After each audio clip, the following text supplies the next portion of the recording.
Ang, ang tatlong bugok.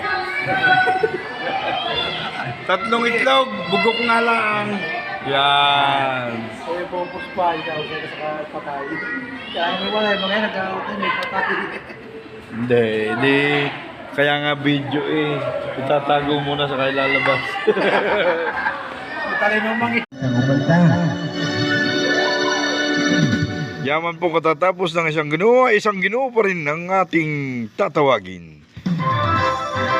siya pa rin. At siya po ay tumutugon sa pangalang Attorney Paul D. Torres ng Barangay Bulbok, Lipas City, Batangas.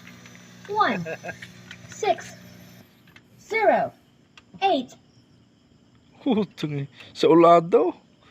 Yan sila.